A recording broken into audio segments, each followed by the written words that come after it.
Hi, everyone. Welcome to Mini Scroll, the daily internet culture podcast bringing you the biggest stories from social media, the creator economy, and the digital space every Monday through Thursday and sometimes Fridays. I'm your host, Lauren Meisner, the founder of the youth digital media brand, Centennial World.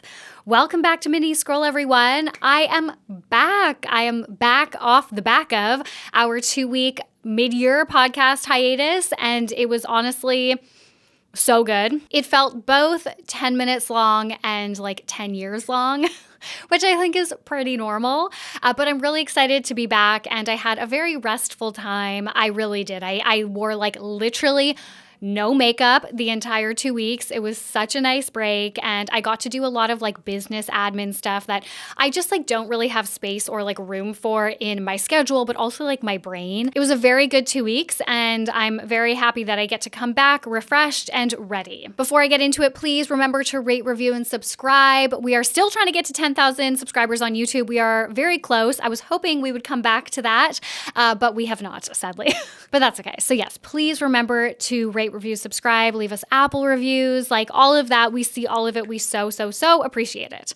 All right, let's get into the stories for today. So the first story that I have for you guys is that Alix Earle is facing backlash over a video that she posted saying that people are being too miserable, mostly about the Sabrina Carpenter album cover situation. So Alix Earle posted and quickly deleted a very controversial video in which she called everyone online miserable and said people just need to collectively stop caring so much.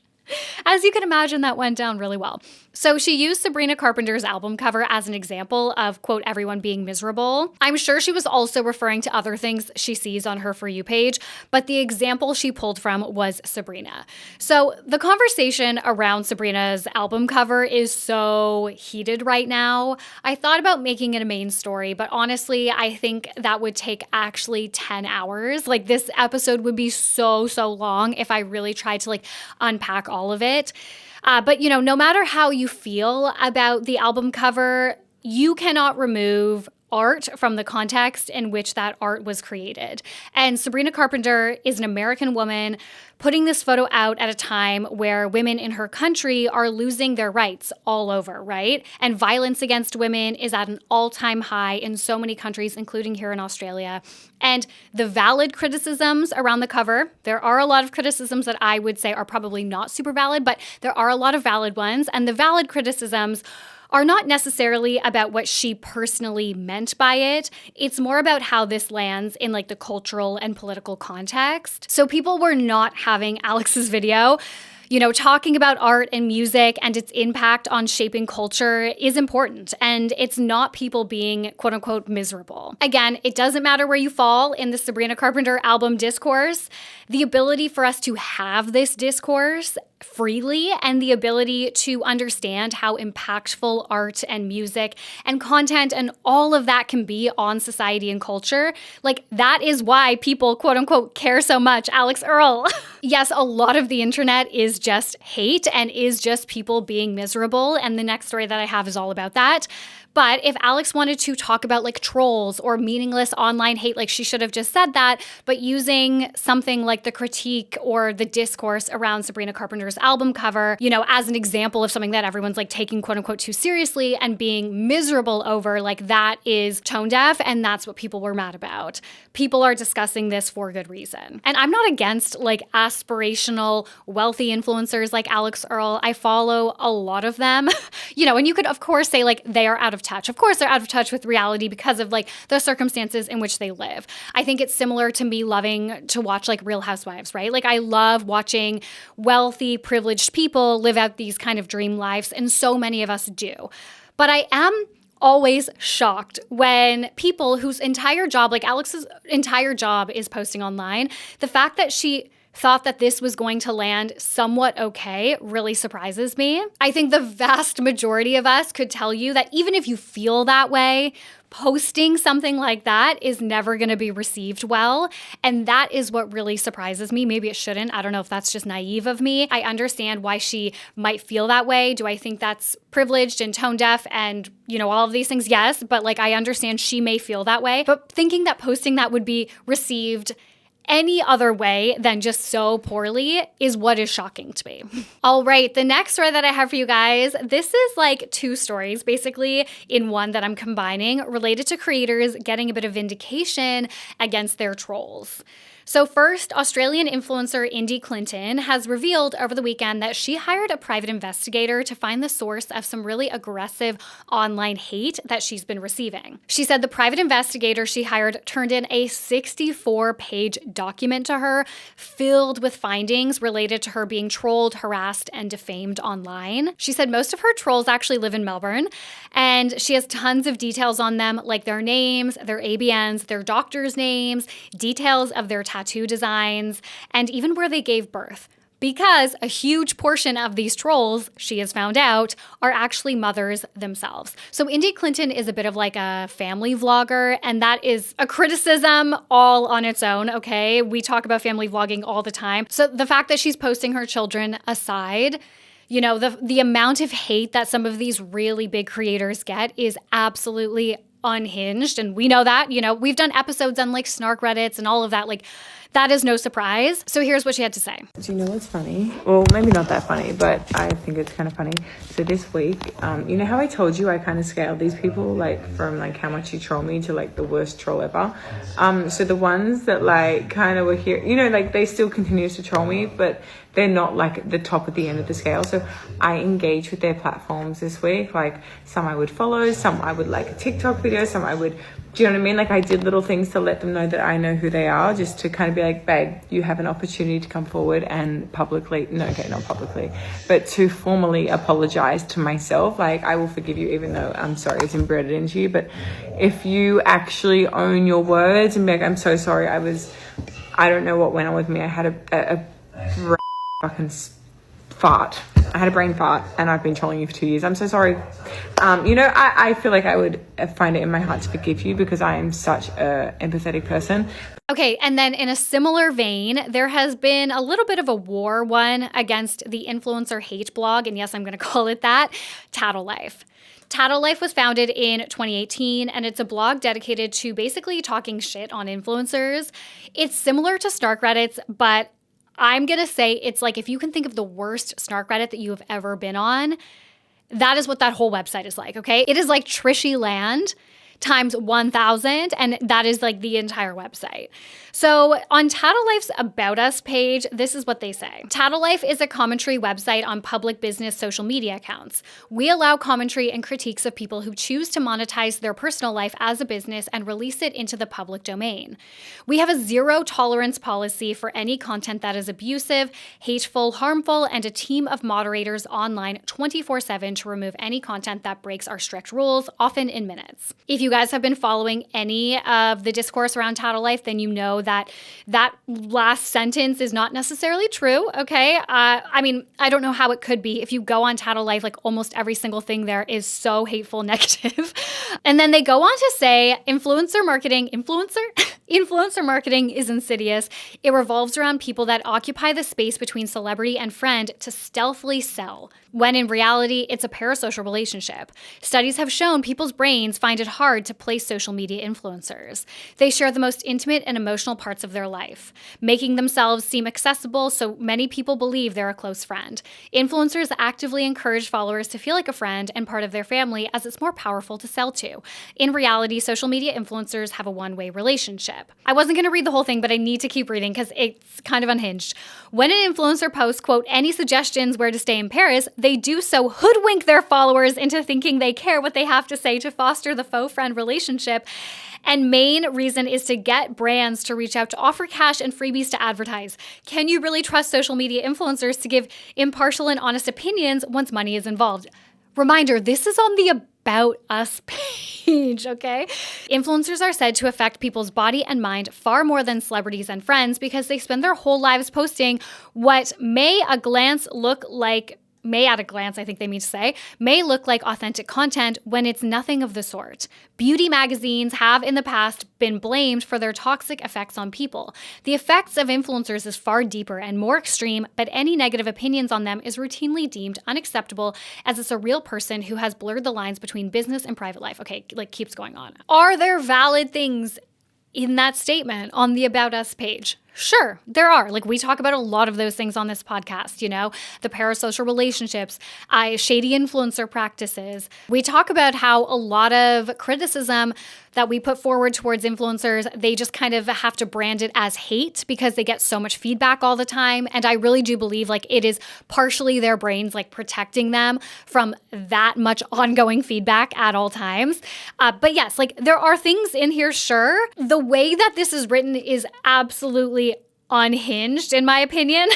And it sets the tone for the website. So Tattle was super popular, or is super popular. It reportedly has over 12 million visitors every single month, and they do seem to do quite well financially. A report from The Guardian in 2021 claimed that the website made over 276,000 British pounds in a 6-month time frame from advertising. That is so infuriating. I'm sure it is like programmatic ads mostly. I'm sure it's not like brands doing campaigns with them, but this like hate website, like that's what I'm going to call it. This is a hate website, okay, is making so much money, more money than like the majority of the independent media brands that I know, the independent podcasts that I know. Like that is so unfair. Okay, so the founder of the website has been revealed after a wealthy Northern Irish couple, Neil and Donna Bond, sued the website and its owner over posts that were made in February 2021. And it is important to note that despite Tattle's claims in their About Us section that everything gets pulled down within a matter of minutes, the post stayed live on Tattle until May 2025. So several people have tried to sue Tattle in the past, I guess, but they weren't able to because they never knew like who owned the website. There was never any indication, any way to trace who owned the website. With Neil and Donna, they have lots of money. They are like this wealthy couple and they felt like they were being defamed on the website. And so they just like went the distance. They were like, we have the money, the resources to do this. So they basically executed worldwide financial forensic investigation to trace the money connected to Tattle Life and all the organizations. I think there's like 2 or 3 organizations that like ended up tracing back to Tattle Life, like incorporated in different countries, to reveal who owned the website. So Neil and Donna through this were awarded 300,000 pounds in British pounds in damages. And then last week they secured a court order, which was approved on Friday, where they could release the name of the owner of the website. And it is a male influencer named Sebastian Bond. First of all, an influencer in his own right. He has like a vegan cooking blog called Nest and Glow. And I'm so glad he's a guy. Oh my God, thank you. I'm so glad he's a guy. Okay, so obviously this is like a huge win, both with Indy's findings and now Tattle's findings. The fact that like these people who are trolls and helping kind of perpetuate really damaging things, right? Like we talk about influencers, we gossip over here, like, that is part of the culture of pop culture, the online zeitgeist, all of that I think has a place and is important. But when it starts veering into like pure hatred, people are getting doxxed, you're talking about the way that people look in really damaging ways, just like really horrible things. That is obviously where the line should be drawn. So both of these cases are a really big deal in basically pushing back against kind of like this anonymous online hate that does feel like it is getting worse and worse by the day. Now, I was thinking about this. I'm like, okay, so why is Tattle Life and its owner, why are they responsible for the content on this website? But like Reddit, TikTok, YouTube, all of these other social sites where you get like really hateful forums and comments and things like that, why are they not held to that same responsibility? And the difference seems to be the purpose of these platforms and the breadth of their content. So this is from the BBC. Quote, "The judge said the site had been set up to deliberately inflict hurt and harm on others by allowing the anonymous trashing of people's reputations." So yes, does anonymous trashing of people's reputations happen on Reddit and TikTok and YouTube and Instagram? Like, yes, it does. However, the breadth of those platforms are not just set up to do that, right? Like they are platforms, let's say Reddit, for example, is a platform set up to talk about any niche interests you have, any topic you want. Like you can find content on all of that. And same obviously with like TikTok, YouTube, Instagram, those are like entertainment platforms. They're not set up to be like these vehicles of hate in the way that Tattle Life as a forum was. At least that's according to the judge. All right, the last story that I have for you guys is that Converse has has been accused of ripping off branding from a small designer who they actually recently collaborated with. So the founder of Love, Kelly, which is a creative agency and a clothing line, has taken to TikTok to accuse Converse of ripping off his branding after Converse collaborated with his company in September. Kelly Butts-Spirito is the founder of Love Kelly, and in March 2023, he claims that he started selling clothes with the phrase Love, Kelly and Dear Love on them. So one of the sweaters would say like Dear Love, and then the other one would say Love, Kelly. In February 2024, he began working with Converse on hosting a fashion show for Love Kelly in their New York City store for New York Fashion Week. During this collaboration, Kelly shared tons of his branding, designs, concepts, essentially shared his IP with Converse. And they did put on this fashion show, and they even had custom Love Kelly sneakers available during the fashion show. But now things have gone south. So this is what he says.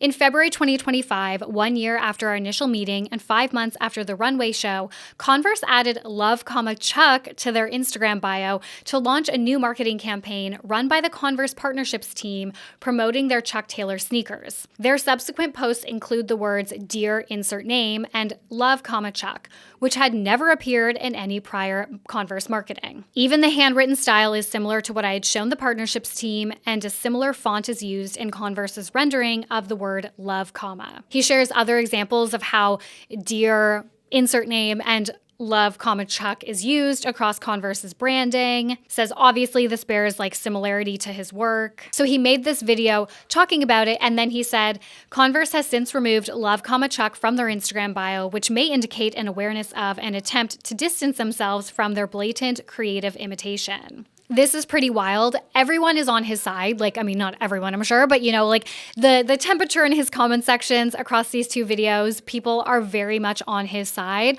Obviously, there's a lot of people that are this is why you should have NDAs and contracts in place when you're sharing creative ideas and things like that with companies. But I also understand from his perspective, you would never anticipate anything like this happening if Converse did allegedly take some inspiration, some heavy inspiration from him. You think you're going to be able to trust a brand as, reputable as Converse. So I understand why he didn't do that. But yeah, this is very disappointing if that's what happened here. He is a small designer. He's an independent founder of this creative agency, this clothing brand. He's doing really cool stuff, obviously cool enough for Converse to think that they wanted to partner with him.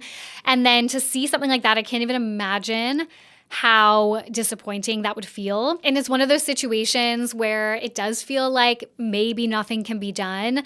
It is very possible that the Converse team weighed up the risks, where it's okay, maybe they had their lawyers look at it, their legal team, and kind of weigh up the risks of doing this, knowing that he probably doesn't have the funds to go up against Converse. Or maybe someone just passed off this idea as their own in a meeting and it just kind of snowballed. I don't know. All right, guys. Well, that's it for Mini Scroll today. Thank you so much for listening. I love you guys. Please remember to rate, review, and subscribe. Please Spotify star rate us and also subscribe to us on YouTube. I love you guys, and I will talk to you tomorrow. Bye.